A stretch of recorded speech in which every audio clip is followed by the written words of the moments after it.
The last Equestria Girl specials going out on a whimper.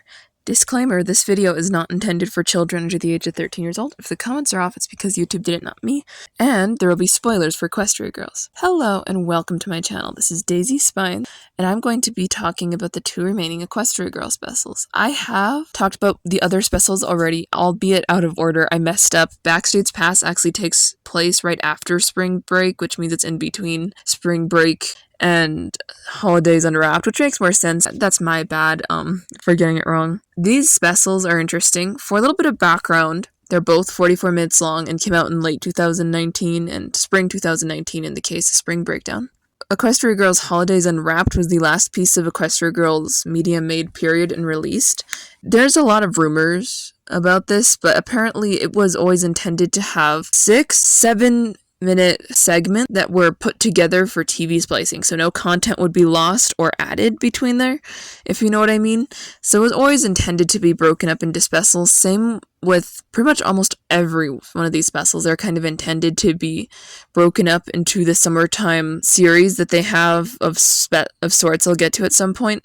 And in the case of all of them, I'd say they did pretty well. Now, that being said, if this is the last one, what happened? Well, it's probably cancelled. It was never officially cancelled, but was never officially renewed. We don't have a proper finale as it stands right now. From what I'm aware of, there's no known confirmed reason for cancellation, but most people say it's because of falling toy sales and My Little Pony FAM coming to an end about that in the same year. Hasbro likely wanted to focus more on Gen 5 and build that up, and even though that's not the best thing to do and they haven't done a finale for one of the other shows, I get why. Equestria Girls was making less money than FIM at that point. They didn't necessarily plan for a proper finale, according to a tweet from someone who worked on the show, where the girls graduate and then Human Sunset shows up and they explore what to do with the rampant equestrian magic running through the world, siphoning off the pony world, which they never actually address, by the way.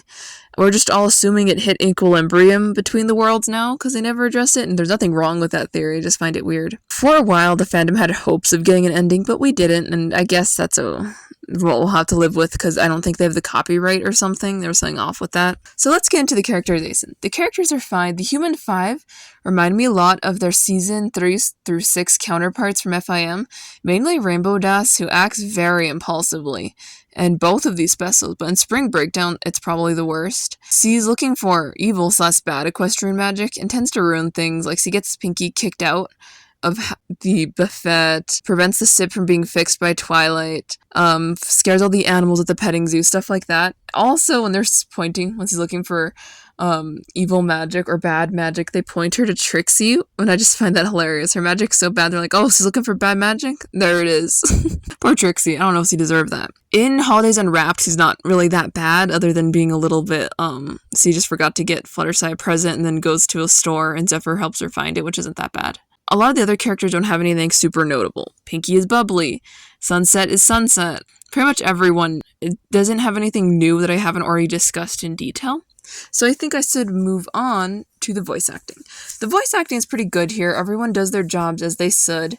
Our established characters sound right. But I would like to point out Ragamuffin, who is made just for Spring Breakdown and also looks just like Applejack but male. Has the most Irish voice and backstory I've seen, and I just think it's weird that this is the only time we have a European coded character in My Little Pony like that. Also, does that mean they're implying Applejack is Little Iris? On to world building. We explore more of the world here, albeit not much more, but it's nice to see it. We explore a cruise ship, in which we now know cruises are more common. And I do wish that they had used the fact that the Crystal Prep kids were going to do something similar with a boat or a yacht in this case. From the Dance Magic plotline, I think it would have built on things that we've already established within the Equestria Girls world, and then maybe built on some more characters we knew, but we didn't end up getting that, and that's okay. The portal on the island is a nice inclusion, because equestrian magic should be popping up in more places portal-wise, since the breaking of the mirror from the third movie, and I think this was a good way to add it in, personally. On another note, this magic is from the Storm King, which means this takes place, in my opinion, directly after the movie, which is why I'm talking about it now. Because I would like to think it didn't take that long for the magic to get the human world. And I don't believe the school is built yet when we pan to Twilight's castle, so that makes the most sense to me. The last thing here is We have some of the characters interact with each other, which we wouldn't normally see interact, and I really appreciated that. Like Twilight, you get the joke. So moving on to the animation. The animation is pretty good here. I wouldn't say it's bad for sure. It seems janky in Spring Breakdown in the most indescribable way. When human Rainbow Dash and Twilight are in the pony world, they look off. Also, side note, the designs they picked here are really good. I'm going to touch on that more in a minute. But they have weird proportions or off shading or something I can't comprehend. The shading and lighting are so good that they're almost too good for this style of flash animation at times, and it looks a little bit out of place. All the designs they did for this are really cool. Between like swimsuits and stuff and other outfits, I really think it's a cute way to style all these characters. I was surprised they made Twilight a unicorn instead of an alicorn. Someone asked why I thought that was, and the best I can gather is she's not our Twilight, so she's not going to be an alicorn. I guess that's it. That's not super helpful, because then why does she have wings in her ponied up form? But we aren't going to think too hard about that today. So now for the music. The music is a bit lacking here. There's only one song for me to discuss, and I think it's something like We're on a Yacht, and of course they cut it off less than halfway through in the special. Luckily, I found the whole version on YouTube, and it's fine. It's not the best one. I wish that it had either the full song included or another song.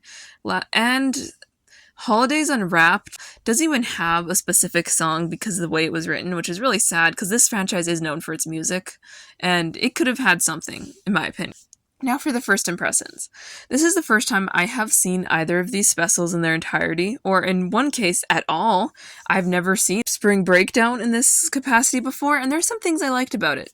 The mini goats in Spring Breakdown make my heart scream with joy, and the holiday stuff was really fun to watch in Holidays Unwrapped, even if it does come with a tinge of sadness knowing this is where they ended it off and they didn't actually do anything proper with the show.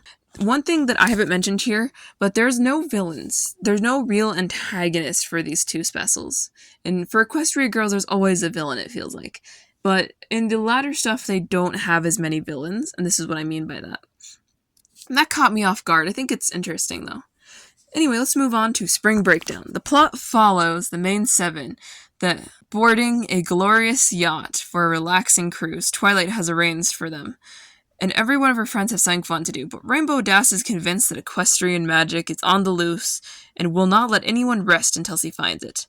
She ends up ruining things for her friends, being overbearing and pulling them away from stuff like getting Pinky kicked out of the buffet, scaring the animals at the petting zoo, and much more.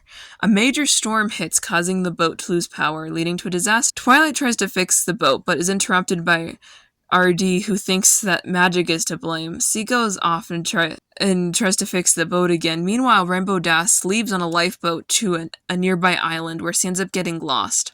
Her friends Twilight and Sunset find her stuck in a quicksand portal that leads them to right outside of Canterlot, and then they make their way to Ponyville. They go to Princess Twilight to tell her about what was happening with the storm, and she tells them that the equestrian magic they saw was probably from the Storm King, and it's actively seeping into their world, threatening everyone aboard the yacht. They return back to the human world using the Storm King's staff to retract the storm, and then go and help evacuate everyone from the boat that is currently sinking. They then take the Canterlot High students through the portal to get them back to the school, and then this special ends. My thoughts. This is a fun special. There's a lot of things to like about it. Personally, seeing some of the human characters go to the pony world was really cool, in my opinion at least. I also am pretty sure that the little soar area in the cave they landed on was literally the cave by the seesaw by Canterlot in the movie. And I find a really neat detail of this, how the petting zoo has mini animals, like it has mini Seep that remind me of Seep I've seen before in the show. And then the goaties are so cute. I love the goats. The character interactions are really interesting. Ragamuffin and Rarity are strange. I was about to joke that Rarity is just an iris, just like vaguely iris-looking people, but I kind of think that's the case. I don't really understand it. They also use the Titanic as inspiration in one of the opening shots, and the fact that the boat's sinking in the first place, which is just like unexpected. Equestria Girls Titanic. Well, not really, unless you count AJ crashing the ship as Titanic. I'd say the last thing I'll touch on are some of the characters that look a lot like our other characters, as weird as that is. Like, Pinkie Pie has this baker who dislikes her because of something RD did. And See, it looks like Pinkamena, in my opinion. Do you see it on the stuff? Because I hope you see it. I thought the parrot repeating everything Rainbow Dash said was really funny because there's things like Twilight's wrong and other stuff like that. Moving on to Holidays Unwrapped. Starting off with the first segment, the main six wake up from an all-nighter for a major test, and they see that it's lightly snowing. Rainbow Dash suggests that they try to make it a snow day, so they do everything in their power to make it a snow day by gaslighting the principal and vice principal. They end up getting caught by Cranky Doodle anyway and having to do the test, but they do eventually get a snow day. End of story. The next segment is about Pinkie. Every holiday season, Pinkie Pie bakes a dessert for Rarity, and Rarity makes her holiday outfit in return. This holiday season, Pinkie Pie has baked a souffle and is concerned that it will get destroyed like every other. Sunset Simmers steps in to help her deliver the fragile souffle to Rarity, but they're immediately confronted by a raging snowball fight between Applejack and Rainbow Dash's crew. Pinkie Pie has 7 minutes to deliver the souffle before it deflates. In an act of bravery, Sunset sacrifices herself so that Pinkie can run across the yard, but Pinkie does not make it all the way. Pinkie Pie fears that the souffle will fall in, thus making the holiday tradition end. She's ready to make one last effort to save the tradition, and she does once she's surprised by Rarity, and they end up doing the trade just in time, and Sunset's very dramatic. This segment follows the Apple family doing their annual holiday cider, but they are concerned that the Flim Flam brothers will do what they do every year and steal the cider or crash it in some capacity. Twilight offers to help them, and she creates a plan to trick the Flim Flam brothers so they won't get away with it by replacing the cider with pepper water and hiding it intricately, and even pretending that there's actual guests at the party ahead of time to trick the Flim Flam brothers into thinking it's happening earlier. After all said and done, the Flim Flam brothers believe they have bested Twilight, but she had actually set an even more elaborate underground tunnel where she tricked them into stealing pepper water and an apple juice thing, and then they drive away happily like they won. And then the Apple family, and she explains to them that she actually switched the ciders, and then, told everyone the party was going to happen 30 minutes later, and it's a whole thing. The next segment is Winter Break-In. The main 7 are preparing for a toy drive, and they go to Sunset Simmers' storage locker just to find out that she has left the key in her locker at school, which is closed for winter break. They go to the school, and they debate breaking in various different ways, reminiscent of Sparkle 7, if you've seen that episode. Until eventually all their ideas are sought down, as creative as they are, by Twilight, who just contacts the principal, who lets them in, and then they get the keys and distribute all the toys to the happy children. The next segment is dashing through the mall. Rainbow Dash sews up to the gift exchange, realizing she forgot to get Fluttershy a proper gift. She goes in search of the mall. She can't find anything satisfactory, and she enters a store where Zephyr Breeze works, which is obviously Fluttershy's brother, who tries to help her find a gift, but he still spends most of the time flirting with her and thinking that she's buying something for herself until she finally gets through to him that she's trying to get something for Fluttershy. When that happens, he's like, "Oh, my sister," and then tells RD to get her Polaroid camera because her last one was destroyed. RD returns with the gift, poorly wrapped in some things, and hands them to Fluttershy, who's happy to get another camera because her brother had already got her one the previous. The next segment follows. Applejack proposes to her friends that they do a holiday card to send to the entire school with the theme of cornucopia. Her friends decide to go along with it, even if they're concerned that the theme might be embarrassing. Even with Rarity creating outfits based off of fruit that you might see within a cornucopia. They then make their way through the school, being laughed at and bullied a little bit, just to find that what Applejack meant is only that they'd stand in front of a cornucopia set and not be dressed up as the fruit and stuff. But nonetheless, they all go along with it, including Applejack, who's a literal apple. So my thoughts. These are some fun sorts. I'm not going to deny that. But I'm not going to say these work as a satisfactory end to Equestria Girls. It's weird to say they spent 6 years building up to an end just to do this. I'm not sure I love that. But, you know what? I'm going to try to be a little positive. I'll touch on something I like from each one. Saving Pinkie. It reminds me of Pie Sister Swap Day, where saving Pinkie. I think that's neat. The one that follows Applejack has some really neat costume designs from Rarity, and I think that's neat, although I do think it's weird that the school's bullying them over him. Those are really cute outfits. I would not bully them. I find dashing through the mall a little weird, but that's only because I'm not sure how old Zephyr Breeze is. How old is this man? Because he kind of flirts with Rainbow Dash, and I'm not sure I love that. I hope he's only like, I don't know, I feel like they're closer to 18. Let's just give him the benefit of the doubt and say like 19? I doubt it. For some of the other specials, they're just more forgettable than I expected.